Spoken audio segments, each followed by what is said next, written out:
A receptionist mocks Clint Eastwood, assuming he's just an aging customer. But when she learns the shocking truth about who he really is, her world turns upside down. The evening air carried the crisp bite of autumn, rolling in from the Wyoming mountains and settling over the valley like a well-worn blanket. Inside the Grand Timber Lodge, a five-star retreat known for its exclusivity and old money clientele, the atmosphere was warm and polished. Soft golden lights flickered against the log-paneled walls, a grand fireplace crackled in the corner, and a subtle murmur of conversation filled the spacious lobby. Wealthy travelers, dressed in tailored coats and expensive boots, lounged in oversized leather chairs, sipping aged bourbon and fine wine as they discussed investments, skiing conditions, and private ventures only the elite could afford. Through the heavy wooden doors, a man stepped inside, pushing past the chill of the night. He moved with the quiet confidence of someone who had walked through more doors than he could count, though none of them had ever defined him. Tall, broad-shouldered, yet slightly stooped from age, he carried himself in a way that suggested he'd seen more than most, not just years but real life, the kind that left marks on a man's soul. A well-worn leather jacket clung to his frame, faded from decades of use, and his boots, scuffed yet sturdy, told stories of long roads traveled. His cowboy hat, tilted low, cast a slight shadow over his sharp blue eyes that had stared down danger more times than he could remember, eyes that had witnessed both the best and worst of mankind. But tonight no one recognized him. No heads turned, no hushed whispers of, "Is that?" No eager approaches for an autograph or a nostalgic handshake. To these people, he was just another weathered traveler, a relic of an era long past, and that's exactly how he wanted it. Clint Eastwood had learned long ago that a man's true character is revealed not when he is known, but when he is a stranger. He wasn't here as a Hollywood legend, a director, or even the owner of this very lodge. He was here to observe, to see firsthand how his employees treated someone who walked in without fanfare or status. The young receptionist at the front desk barely spared him a glance as he approached. She sat perched behind a polished mahogany counter, her manicured fingers tapping lazily on the keyboard, eyes flicking between her computer screen and the gleaming chandelier overhead. Heather Collins, 28, ambitious, attractive in that effortless way youth provides, and completely uninterested in the man standing before her. "Can I help you?" she asked, her tone clipped, impatient. Clint took a slow breath, letting the warmth of the lobby settle around him. "Evening, miss," he said, his voice carrying that familiar low timbre, the kind that once made outlaws think twice. "I was hoping to check in." Heather barely suppressed an eye roll, giving him a quick once-over. The old jacket, the dusty boots, the lack of designer labels. He didn't look like the kind of man who could afford a room here, not at the Grand Timber Lodge. This was a place for high-profile guests, CEOs, celebrities, politicians, not some grizzled old rancher who had likely wandered in after a long day herding cattle. "I'm sorry," she said with a forced smile, the kind reserved for those she had already dismissed in her mind. "We're fully booked tonight." Clint studied her, his expression unreadable. He had been in standoffs before, some with guns, some with words, and this was no different. "That right?" he murmured, glancing toward the reservation book, which he could clearly see had plenty of open slots. Heather's patience thinned. She sighed, straightening her posture. "Yes, sir. It's a private resort, and we have a strict policy regarding last-minute walk-ins." Clint nodded slowly, letting the moment stretch. He had faced hardened criminals, corrupt officials, and men who would kill without a second thought. But here he was, being dismissed by a receptionist who had no idea she was turning away the very man who owned the ground beneath her feet. "That's a shame," he said, voice smooth as ever. Heather's polite mask cracked just slightly. "There's a motel down the highway," she offered. her tone laced with condescension. Might be more your style. Silence stretched between them. In the distance, the fire popped, sending a brief flicker of shadows across Clint's face. He could have revealed himself right then and there, could have pulled rank, could have let his name wipe the smirk clean off her face, but he didn't. That wasn't the lesson she needed. Instead, he simply nodded, tipping his hat in that slow, deliberate way that had once signaled the start of a showdown in every saloon and dusty town he had ever walked into on screen. "You sure about that?" he asked again, his voice softer this time. Heather shifted uncomfortably. "I'm sure," she said, but the certainty had slipped from her tone. Clint exhaled through his nose, a ghost of a smile twitching at the corner of his lips. "Well then," he said, "good to know." And with that, he turned, stepping away from the desk, moving as unhurriedly as he had entered. He didn't look back. He didn't need to, because in just a few minutes, everything in his lodge was about to change.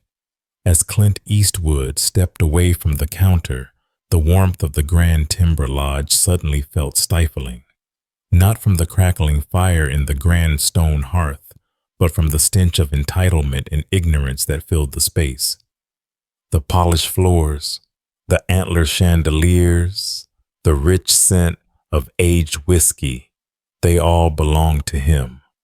Yet he had just been dismissed like a drifter with nowhere better to be. He didn't need a room. He didn't need the validation. What he needed, what he had come here for, was the simple truth.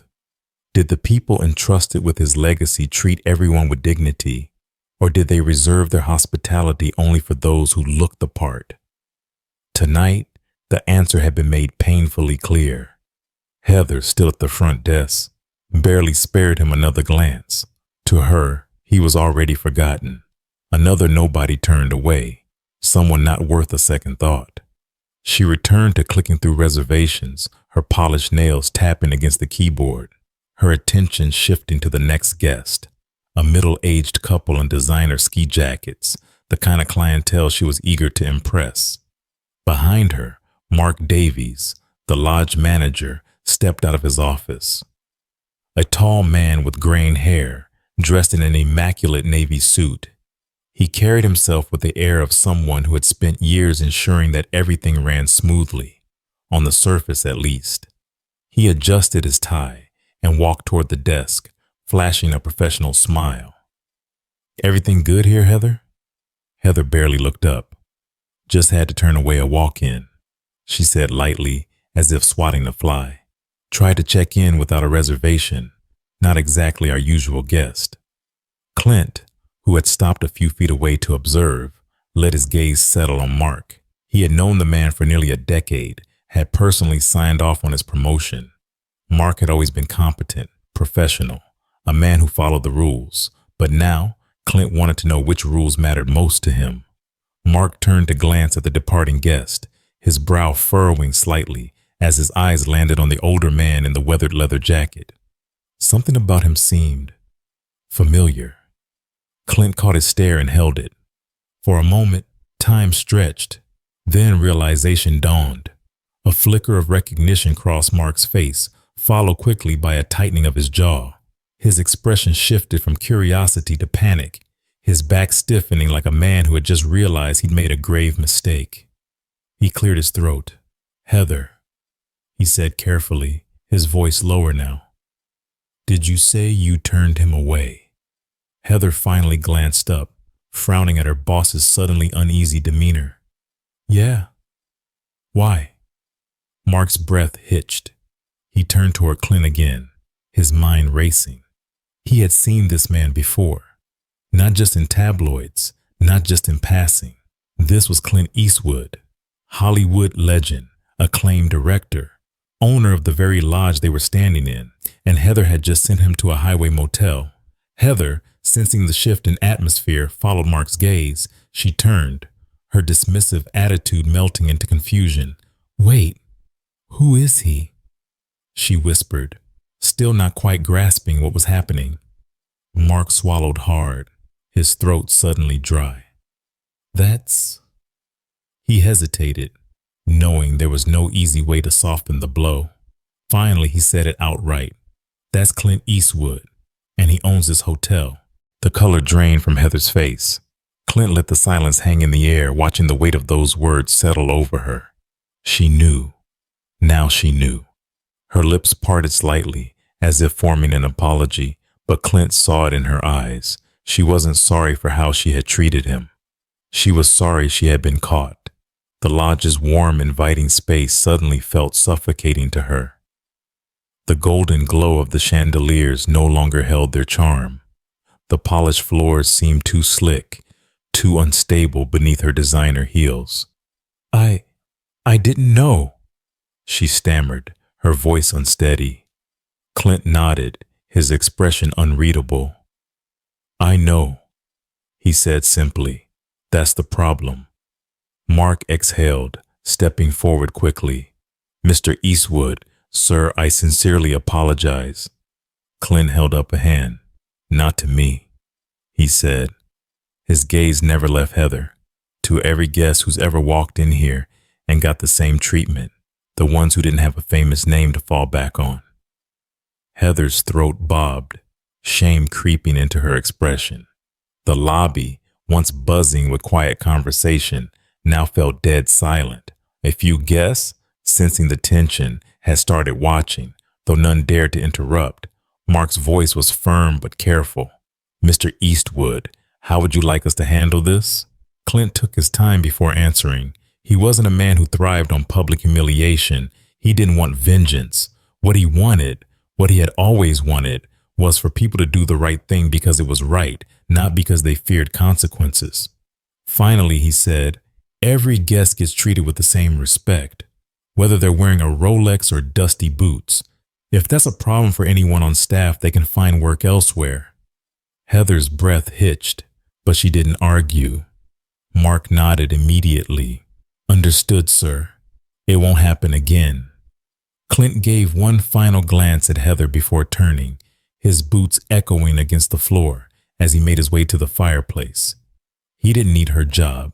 He didn't need to watch her squirm. But maybe, just maybe, she'd remember this moment the next time a stranger walked through those doors, and that would be enough. The lobby of the Grand Timber Lodge held a certain majesty, high wooden beams, antler chandeliers casting a golden glow, and a roaring stone fireplace that had warmed the weary for decades.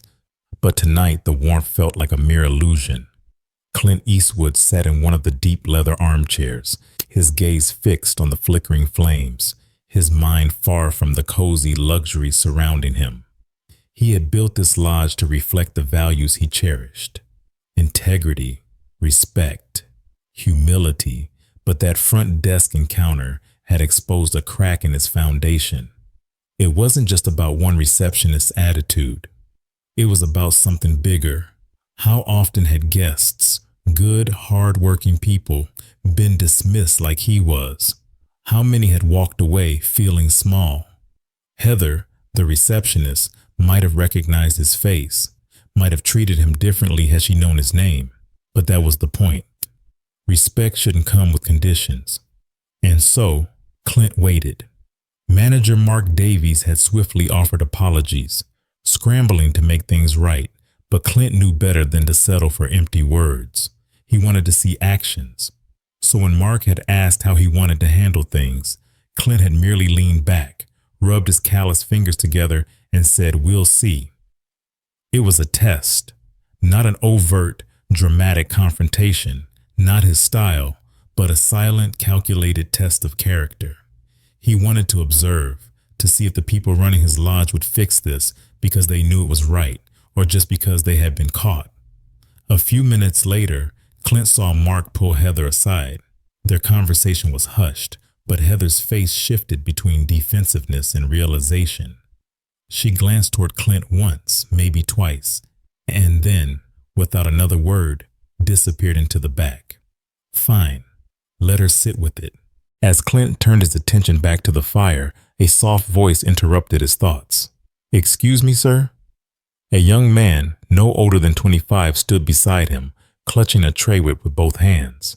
His uniform bore the lodge's insignia, but it was frayed at the edges, the once pristine white cuffs slightly discolored from long shifts. "Can I get you something?" the young man asked. "Coffee, tea, bourbon." Clint lifted an eyebrow.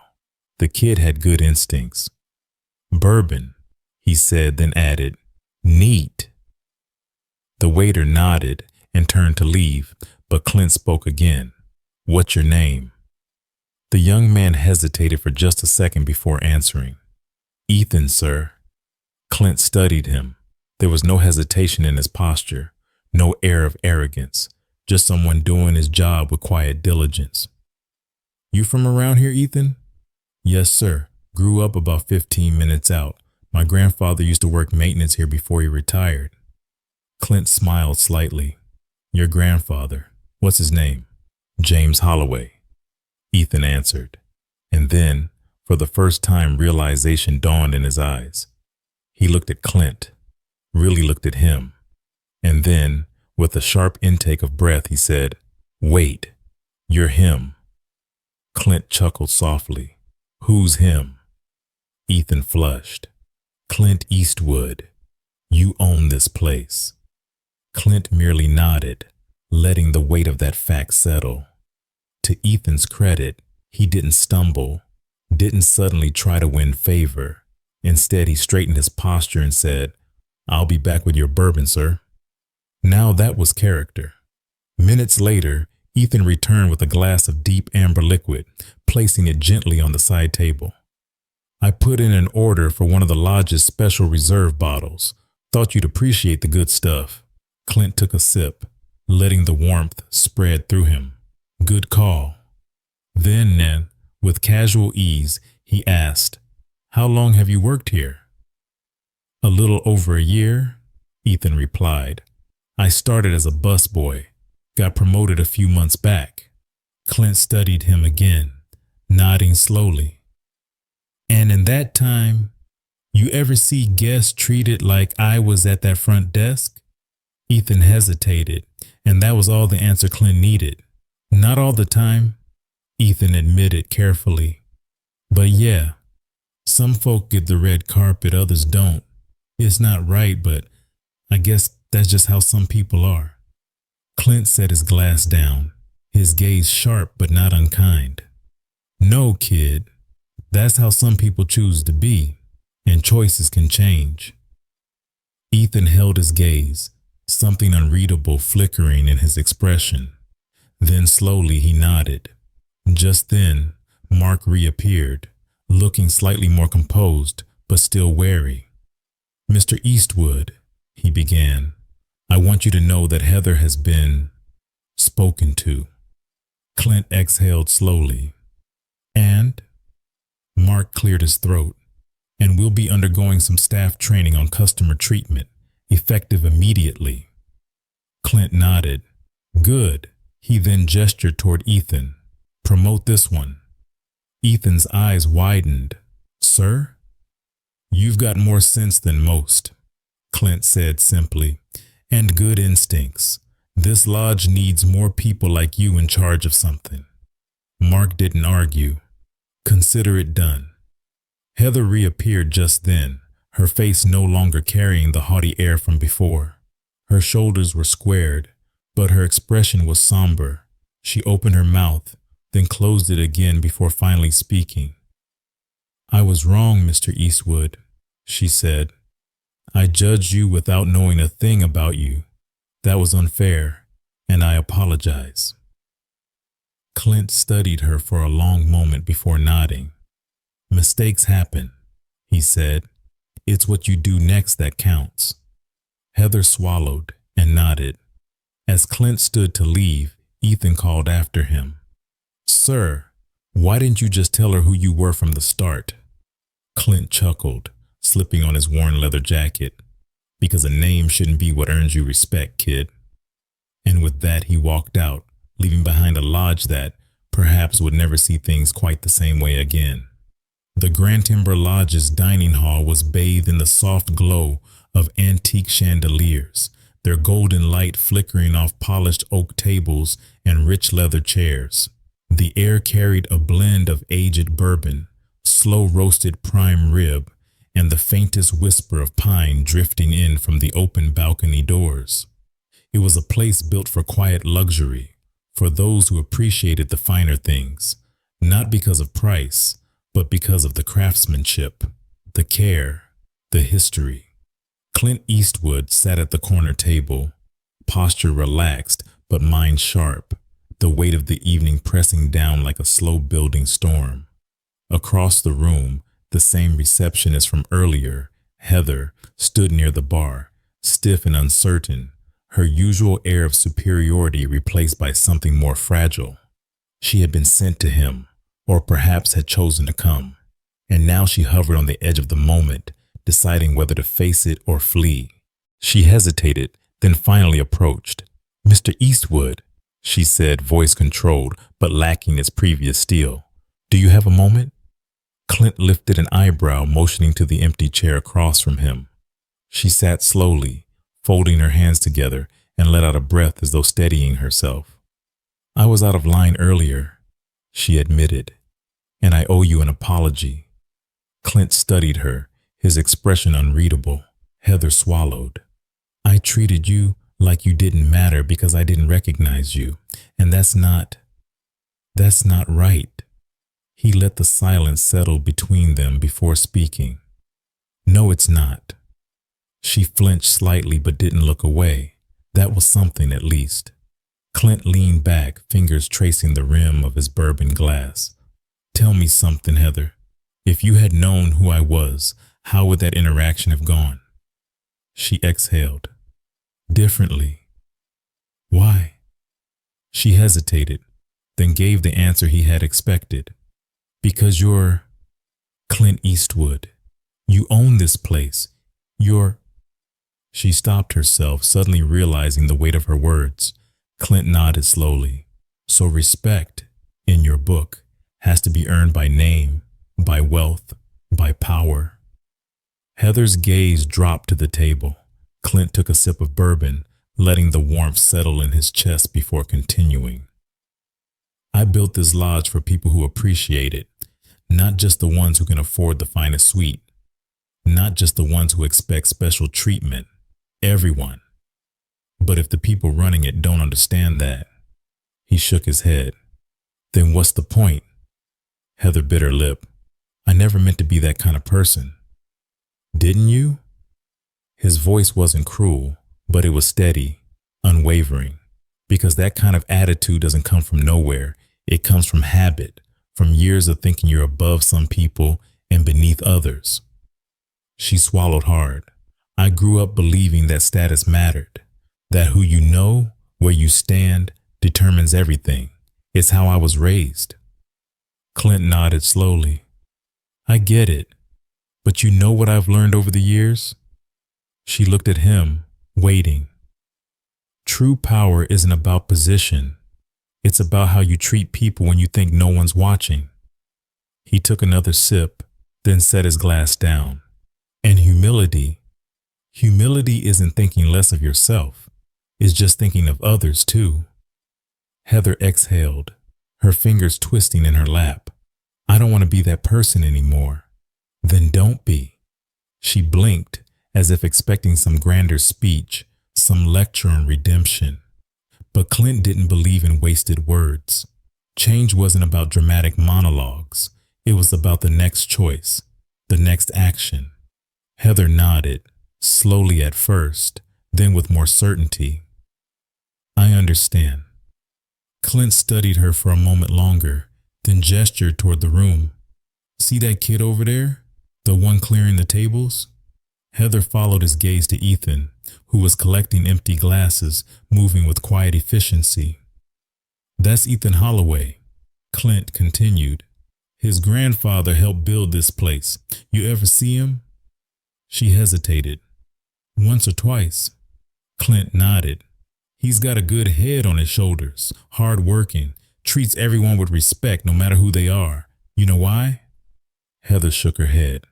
"Because his grandfather taught him that dignity doesn't come from money or power. It comes from character." He leaned forward slightly. And that's why I just promoted him. Heather's eyes widened. You made him assistant floor manager, effective immediately. She sat back, absorbing that information. Clint watched her carefully. Do you feel slighted? Heather shook her head quickly. No, no, I think that's fair. He nodded. Good. Then he pushed his glass aside and stood, slipping on his worn leather jacket.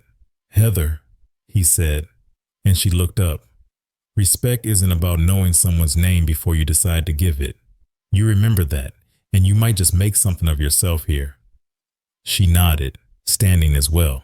Thank you, Mr. Eastwood, for not just dismissing me outright. He smirked slightly. Wouldn't be much of a lesson if I did, would it? With that, he turned and walked out of the dining hall, leaving Heather standing there, changed, and the Grand Timber Lodge just a little bit better than before. The next morning, the Grand Timber Lodge was bathed in the crisp golden light of dawn, the towering pines casting long, gentle shadows over the stone pathways that wound through the estate.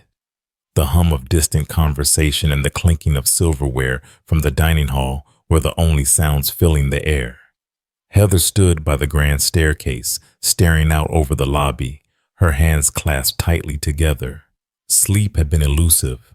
The words Clint Eastwood had spoken the night before still echoed in her mind, cutting deeper than she had expected. It wasn't just the embarrassment of being caught treating someone unfairly. It was the realization that this moment had forced her to confront something about herself she had long ignored. She had always been ambitious, sharp, and poised. It was how she had climbed the ranks, how she had secured a coveted position at one of the most luxurious hotels in the state. But now, standing in the quiet hush of the morning, she saw her ambition from a different angle. It had made her efficient, yes, but it had also made her cold, distant. She had believed power came from authority, from being untouchable. But Clint had shown her, without anger, without cruelty, that true power came from something else entirely. She swallowed hard, adjusting the cuffs of her blazer as she caught sight of Ethan moving across the lobby, already in his new role. He moved with purpose, not with arrogance, but with quiet confidence. He had earned this, and he carried himself with the dignity of someone who understood what it meant to lead, not by intimidation, but by example. Heather sighed, bracing herself, then approached. Ethan, she called softly. He turned, a bit of surprise flickering across his face before he straightened. Yes, ma'am? Heather exhaled, trying to ignore the tight knot in her chest. I just wanted to say congratulations. You deserve this. Ethan studied her for a moment, then nodded. Thank you. Heather hesitated, then pressed on. And I also wanted to apologize. I should have treated you and others with more respect before any of this. For the first time, Ethan truly looked at her, not as a superior, not as a difficult coworker, but as a person. I appreciate that, he said after a moment. It means a lot. Heather swallowed. She paused, struggling with the weight of her own words. I think I lost sight of what really matters. Ethan offered a small, knowing smile. Happens to the best of us. Heather let out a small, breathy laugh, shaking her head. Maybe, but I don't want to be that person anymore. You don't have to be, Ethan replied simply. And just like that, something inside her shifted. She nodded, then turned toward the dining hall, her nerves tightening again. If there was one more thing she had to do, it was this. Clint Eastwood sat at his usual table, his coffee steaming in front of him, flipping casually through a newspaper. The sight of him, calm and collected, made her stomach twist. The man had seen through her so easily, had unraveled her entire approach to people with a few words, a few questions. She had never been humbled so completely in her life. But that was the thing about humility. It wasn't meant to shame you. It was meant to guide you towards something better. She stepped forward, clearing her throat lightly. Mr. Eastwood. Clint didn't look up right away, only after a deliberate pause. When he did, his eyes held no malice, no gloating, just quiet expectation. Heather inhaled deeply. I wanted to thank you. One brow lifted slightly. For what? For teaching me a lesson I should have learned a long time ago. Clint leaned back, folding the paper and setting it aside. And what lesson is that? Heather let out a small, self-deprecating chuckle. That kindness doesn't cost a thing, but arrogance can cost you everything. Clint studied her for a long moment, then gave a slow nod. Not a bad takeaway. She hesitated, then pushed forward. I also wanted to say that I plan to do better, not just because I have to, but because I want to. Clint tilted his head slightly, his expression unreadable. Then after a beat, he nodded toward the empty chair across from him. Have a seat. Heather blinked, surprised. Sit, Clint repeated, though not unkindly. She obeyed, lowering herself into the chair.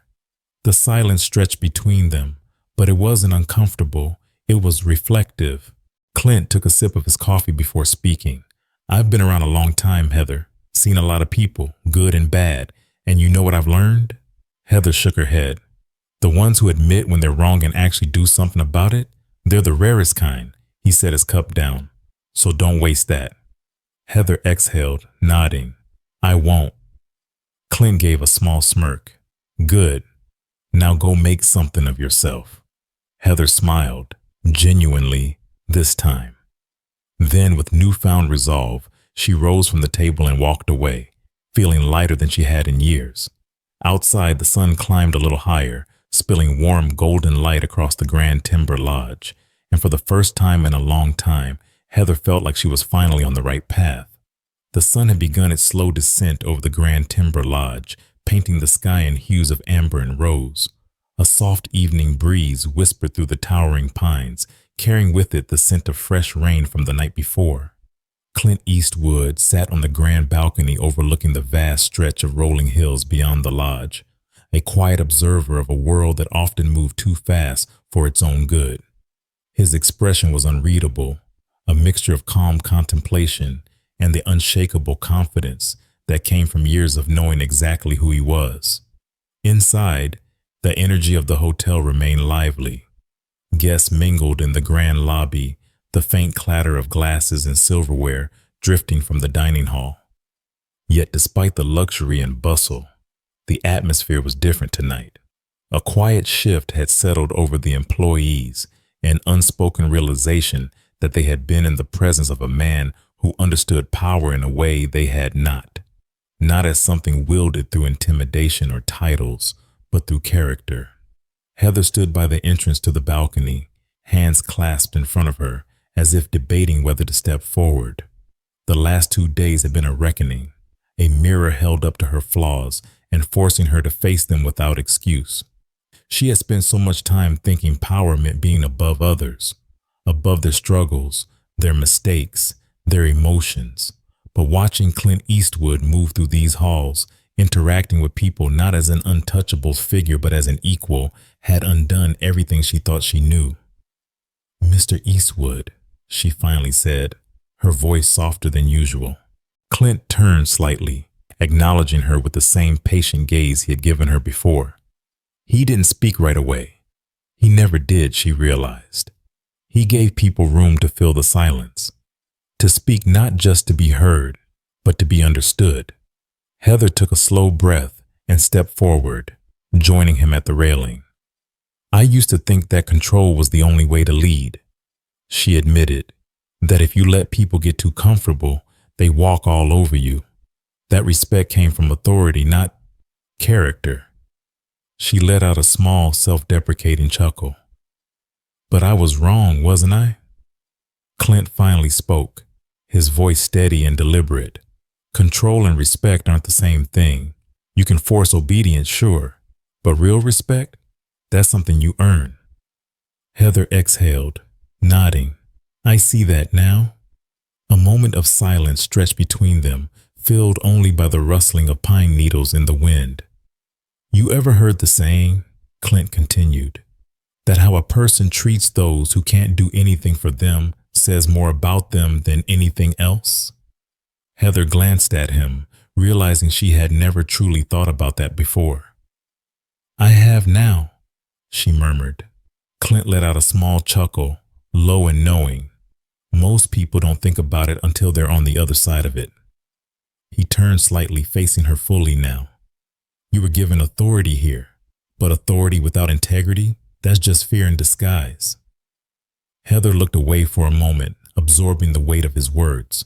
She had built her career on being the one in charge, on making sure everything ran with ruthless efficiency. But what had it really cost her? Respect that was only surface level. Colleagues who saw her as a force to endure rather than someone they could trust. She met Clint's gaze again. Is that how you always led? She asked. With integrity first? Clint shrugged. Took me a few years to figure it out, but yeah. A man's power isn't in his title, it's in his character, in how he carries himself when no one's looking. He took another sip of his coffee, then glanced toward the lobby. You got a second chance today. Question is, what are you going to do with it? Heather swallowed, the weight of his words settling in her chest. I want to be better, she admitted, not just for show, but because I don't want to be the person I was yesterday. Clint studied her for a long moment, then gave a slow, approving nod. That's a start. Heather let out a breath she hadn't realized she was holding. The sound of footsteps interrupted them, and they both turned as Ethan approached, a folder tucked under his arm. He hesitated, as if uncertain whether he was intruding. Mr. Eastwood, he greeted with a nod, then turned to Heather. I just wanted to go over some changes we're making to staff protocols, but I can come back later if… Heather shook her head. No, Ethan, let's go over them now. Clint gave her a knowing smirk, tipping his hat slightly before turning back toward the view. Heather took that as her cue to leave, following Ethan inside, her steps lighter than they had been in years. As she disappeared through the doorway, Clint exhaled, a satisfied smile tugging at the corner of his mouth. He had seen a lot of people in his lifetime, some who never changed, some who only pretended to. But every now and then, there were the rare ones, the ones who saw the truth in front of them and chose to walk a different path, and those, he thought, were the people worth believing in. With that, he turned back toward the sunset, letting the warm glow of the evening settle over him. The next morning, the Grand Timber Lodge hummed with its usual rhythm. Bellhops moved briskly through the lobby. Guests clinked their silverware in the grand dining hall, and the scent of freshly brewed coffee drifted through the air. But beneath the surface, an undeniable shift had taken place. Conversations were quieter, employees moved with more purpose, and an unspoken awareness lingered in the air like the remnants of a passing storm. At the heart of it all stood Heather, her back straight but her shoulders carrying a different weight than before. The previous day's revelation had stripped her of the illusion that she had built her career on.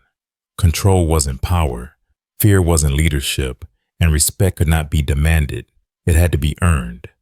And now, as she stood before the staff in the employee lounge, facing the very people she had once dismissed, she realized the hardest part wasn't acknowledging her mistakes, it was making sure she never repeated them. Heather took a slow breath, steadying herself. I owe you all an apology, she said, her voice even, though the words were unfamiliar on her tongue. For too long, I believed that running a tight ship meant shutting people out, that efficiency mattered more than the people behind it. But I was wrong. She met their eyes. Ethan, who had endured her sharp criticisms, the front desk clerks, who had worked under the weight of her perfectionism, the bellhops, who had once scrambled to avoid her disapproving glares. Respect isn't something you take, it's something you earn, and I haven't earned it from any of you. That's a ripple of surprise moved through the room. Apologies weren't part of Heather's vocabulary. Ethan stepped forward, his expression unreadable. "That's a start," he said, echoing the very words Clint Eastwood had said to her the night before. Heather let out a breath, nodding. "It won't be just words," she assured them. "Changes are coming." As she walked out of the room, she spotted Clint Eastwood leaning against the far wall, his arms crossed, an amused glint in his eye. "Not bad," he remarked. Heather sighed, shaking her head. "You must get a kick out of watching people squirm through their own lessons." Clint let out a low chuckle. "Only when they actually learn something." Heather folded her arms, studying him. "And what happens to the ones who don't?" Clint's smile faded slightly, his expression thoughtful. "Life has a way of making sure they do," he said simply. "One way or another." Just then, a commotion at the front desk caught their attention. A man in an expensive suit, red-faced and seething, was berating a young receptionist, his voice loud enough to turn heads. "I don't care what your policy says. Do you have any idea who I am?" The man bellowed, slamming his hand against the counter. The receptionist shrank back, visibly shaken. Heather recognized that look all too well. It was the same fear she had once instilled in her own staff. Clint pushed off the wall, adjusting his jacket. "Looks like someone else needs a lesson." Heather exhaled and strode toward the front desk, Clint beside her. As they approached, the man turned, his frustration twisting into confusion when he recognized Clint. "Wait a minute," he said, his tone shifting. "Aren't you?" Clint raised a brow. "Depends. Who do you think I am?" The man hesitated, suddenly uncertain. I mean, I've seen you before. You're famous." Clint nodded. "And you're making a scene in a hotel lobby. So, what's the problem?" The man opened his mouth, but Heather cut in before he could speak. "Mr. Donovan," she addressed him smoothly, "we understand your frustration, but our policy on last-minute cancellations is clearly stated when you book. Our staff is simply following the rules." The man's arrogance flickered. "Well, I don't think I should have to pay for a night I'm not staying here." Clint tilted his head, eyes narrowing slightly. "Sounds like you're asking for special treatment." Mr. Donovan swallowed, suddenly uneasy under Clint's piercing gaze. Look, forget it." He waved a hand dismissively and stormed off, muttering under his breath. Heather turned to the receptionist, who was still visibly shaken. "You handled that well," she said gently. The young woman blinked in surprise. I did?" Heather nodded. "You stayed professional, didn't back down, and followed policy.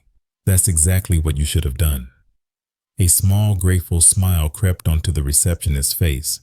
Clint glanced at Heather, the corner of his mouth lifting in approval.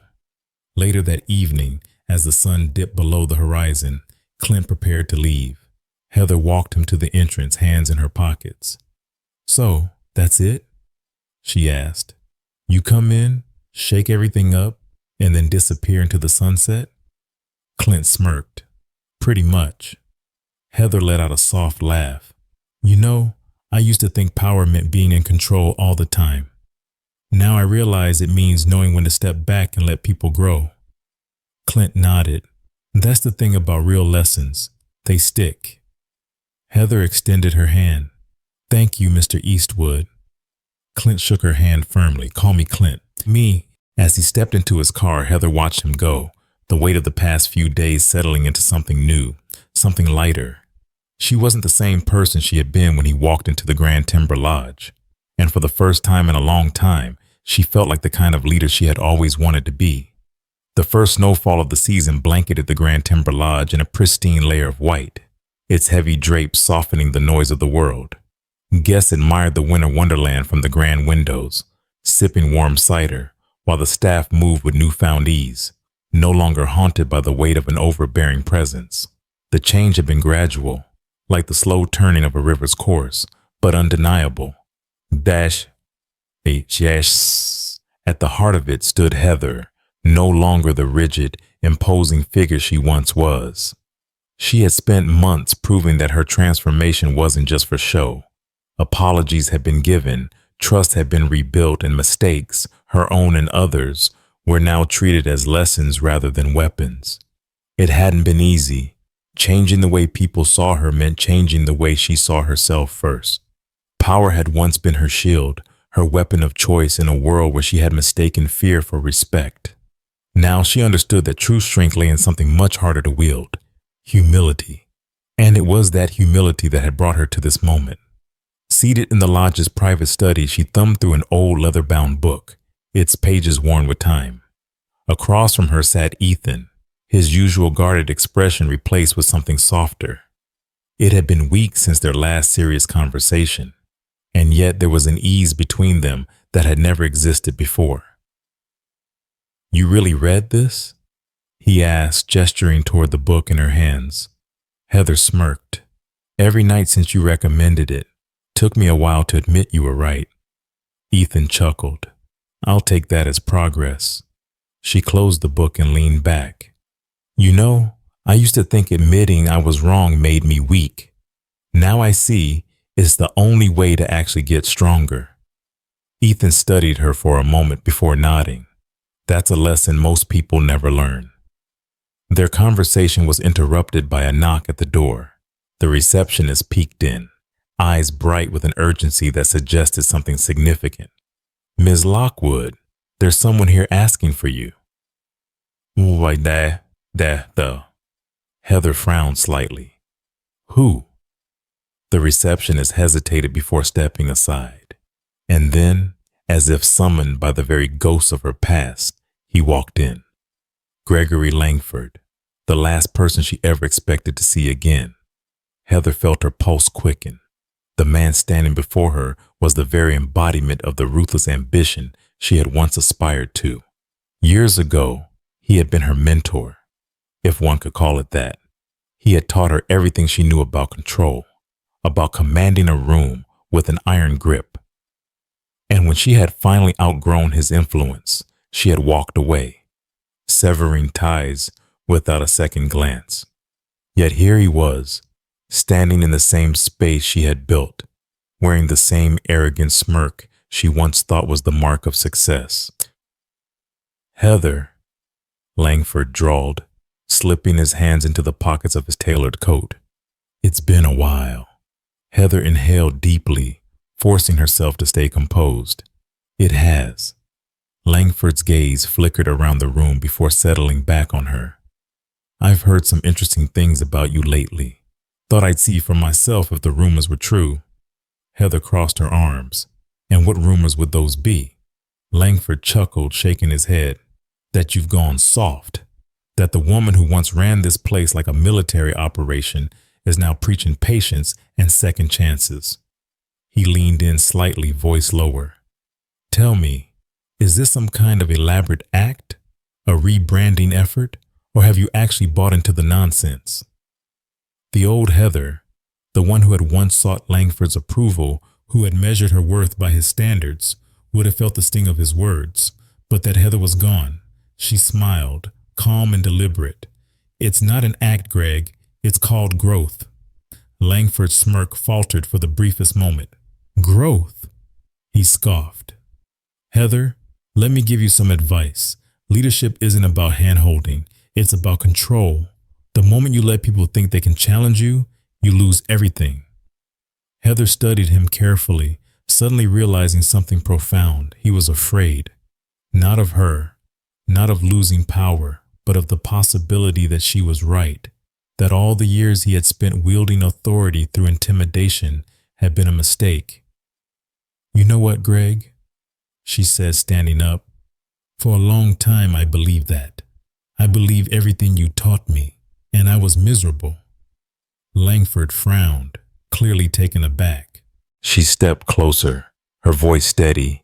"I used to think respect was something you took, but it's something you earn, and for the first time in my life I actually have it." She gestured toward the lodge beyond the study. "Not because people fear me, but because they trust me."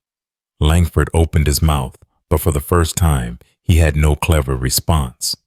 Ethan, who had remained silent until now, finally spoke. Sounds like you came here expecting to see the Heather you once knew, he said, tilting his head. Guess that's your mistake. Langford's jaw tightened. He exhaled sharply and straightened his coat. Well, he said, forcing a smirk, good luck with your experiment. Heather watched as he turned on his heel and strode out of the study. She didn't feel anger. She didn't feel regret. She felt free. As the door closed behind him, Ethan let out a low whistle. Damn, that was satisfying. Heather chuckled, shaking her head. Yeah, it was. Ethan leaned back. So what now? Heather glanced out the window, watching as Langford's car disappeared down the long snow-covered road. Now? She smiled. Now I run this place the right way. And this time she knew exactly what that meant. The morning light streamed through the towering windows of the grand timber lodge, casting long golden beams across the polished floors. Outside, the snow was beginning to melt, revealing the first hopeful signs of spring. It had been months since Heather Lockwood had confronted her past. Months since she had chosen to lead with wisdom instead of fear. And though the change had been gradual, it was undeniable. The staff no longer walked on eggshells around her. Guests lingered in the lobby, drawn to the warmth that had replaced the once rigid atmosphere of the lodge. Heather, too, felt lighter. The weight she had carried for years, the relentless need to control, to prove herself, to dominate, was gone. In its place was something she had never truly known: peace. And yet, she was about to be reminded that some lessons never stop unfolding. She sat in the sunlit lounge, a steaming cup of coffee in hand, reviewing the lodge's new employee training program. The irony wasn't lost on her. Once she had prided herself on making new hires fearful of mistakes. Now she wanted to teach them resilience, confidence, and teamwork. The transformation wasn't just in her leadership, it was in her very core. A soft knock on the doorframe pulled her from her thoughts. She looked up to see a young woman standing there, nervously shifting from foot to foot. She was in her early 20s with striking blue eyes that flickered with hesitation. Her uniform was crisp, but her hands betrayed her, a slight tremor as she clutched a small notebook against her chest. "Ms. Lockwood?" the young woman asked, her voice unsure. Heather set her coffee down and smiled. "That's me. What can I do for you?" The woman took a hesitant step forward. I don't know if you remember me, but I had to come back and say, thank you." Heather frowned slightly, searching the young woman's face. She looked familiar, but Heather couldn't place her. "I'm sorry, have we met before?" The woman nodded. "Yes, a long time ago. My name is Lily Carter. You probably don't remember, but years ago, I was a temp here. I worked for you for 2 months. Heather's stomach tightened. She had cycled through dozens of temporary employees during her early years at the lodge, most of whom had been too intimidated or outright miserable to stay long. Lily glanced down at her hands as if steadying herself. "You weren't the easiest person to work for back then," she admitted carefully, her lips forming a knowing smile. Heather let out a breath, running a hand through her hair. "I can believe that," she said with a half chuckle. Lily nodded. "I was young and inexperienced and I made mistakes, but you?" She hesitated. "You made me feel like I would never be good enough. One day, after a particularly rough shift, I swore I would never work in hospitality again." Heather felt a pang of guilt settle in her chest. She knew she had been ruthless in those days, but hearing it from someone who had lived through it, it hit differently now. "I'm sorry," Heather said sincerely. "I wish I could go back and undo the way I treated people, but I can't. All I can do is try to be better now." Lily smiled, and to Heather's surprise, it wasn't bitter. It was warm, understanding. "That's actually why I came back," she said. "I left this industry thinking I wasn't strong enough, but I realized later that it wasn't about being tough. It was about finding the right kind of leadership." She took a deep breath. "I worked hard, went to school, and got my degree in hospitality management. And when I heard that the Grand Timber Lodge was hiring, I almost didn't apply until I started hearing stories about how much things had changed, how much you had changed. Heather's eyes widened slightly. You applied here? Lily nodded, and I got the job. For a moment, Heather could only stare at her. Then slowly a smile spread across her face. Congratulations, she said, genuinely meaning it. Lily exhaled as if releasing years of doubt. Thank you. And I just wanted you to know the way you run things now, the way you treat people, it matters. It really does. Heather's throat tightened. If someone had told her years ago that an employee she had once driven away would return, not with resentment, but with gratitude, she wouldn't have believed it. Yet here she was, standing face to face with living proof that redemption wasn't just possible, it was real. She nodded, swallowing past the lump in her throat.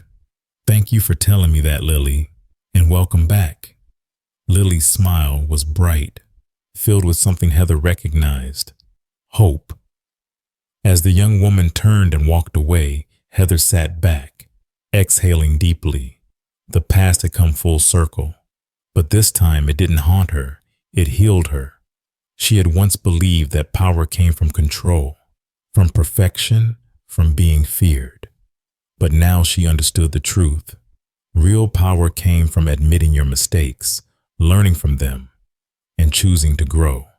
And as she glanced out the window, watching as the sun melted the last remnants of winter, she realized something else. Spring had finally come, not just to the lodge, but to her. The evening air was crisp, carrying the scent of pine and the distant crackle of a bonfire from the lodge's courtyard. The Grand Timber Lodge was alive with laughter and conversation, a stark contrast to the hushed, almost rigid atmosphere it had once held under Heather Lockwood's iron rule. Now it was a place of warmth, not just in its rustic fireplaces, but in the way people felt when they walked through its doors. Heather stood on the balcony of her private suite, gazing down at the guests and staff below. A year ago, she might have viewed this scene through a lens of control, analyzing efficiency, scanning for mistakes. Now she saw something different. She saw connection. She saw a team that thrived, not out of fear, but out of loyalty and respect. She saw a business not just surviving, but flourishing. A gentle knock on the wooden door pulled her from her thoughts. Turning, she found Charles, the lodge's head concierge and one of the longest-standing employees, standing there, a small envelope in his hand. His face was etched with something unreadable, something almost wistful. "This arrived for you today, Miss Lockwood," he said, offering it to her. Heather took the envelope, noting the unfamiliar handwriting scrawled across the front. She slid her thumb under the seal and pulled out a single sheet of paper. As her eyes skimmed the words, her breath caught. "Dear Miss Lockwood, I don't know if you remember me, but I certainly remember you. My name is Frank Delaney.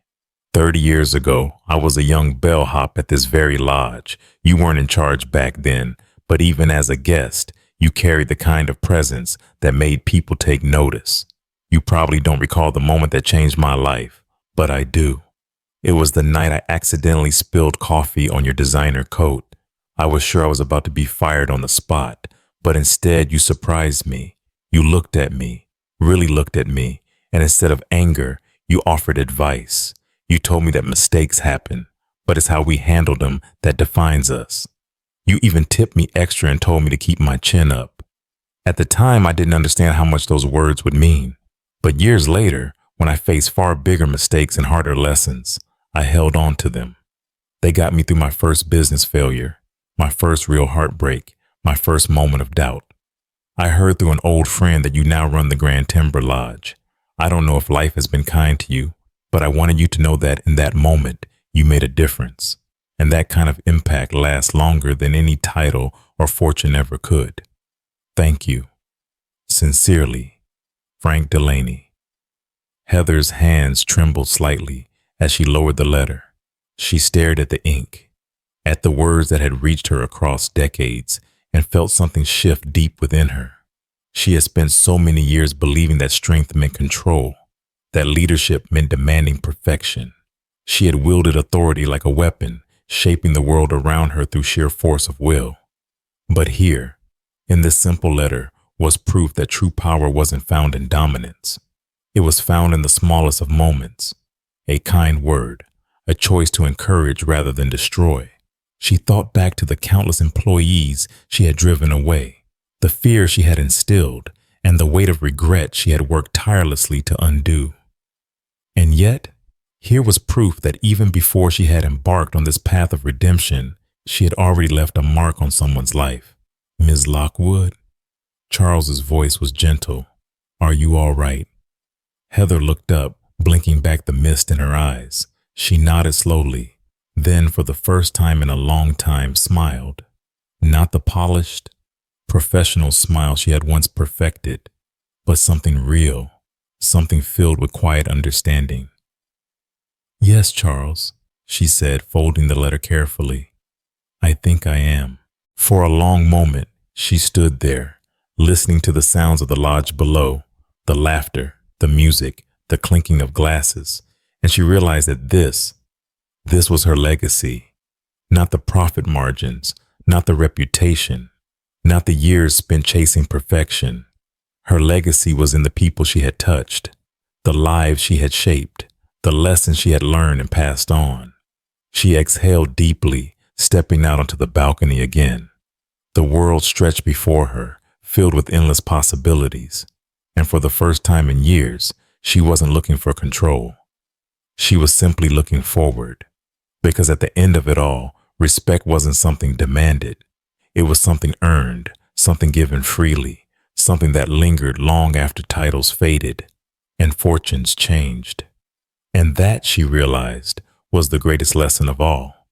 Life teaches us that true power isn't found in wealth, titles, or authority. It's in how we treat others when we think no one is watching. Respect, kindness, and humility create a legacy far greater than status or control. In today's fast-paced world, where success is often measured by power, this story reminds us that real influence lies in the impact we have on others. A single act of grace, a kind word, or a moment of understanding can change someone's life in ways we may never see. As we grow older, we realize that wisdom isn't about knowing everything. It's about listening, learning, and recognizing the value in each person's journey. We've all had moments where an unexpected kindness shaped our perspective, or a lesson from long ago still guides us today. Perhaps it was a stranger's generosity, a mentor's advice, or even a mistake that humbled us and made us better. The question is, how do we choose to be remembered? Do we leave behind resentment or respect? A harsh word or a lesson in grace? The beauty of life is that we always have a choice. A moment of dignity can teach more than years of criticism. A small kindness can outlive a lifetime of success. Have you ever experienced a moment where someone's wisdom or kindness changed your outlook? Or do you have a lesson that still resonates with you today? Share your thoughts. Your story might inspire someone in ways you never expected.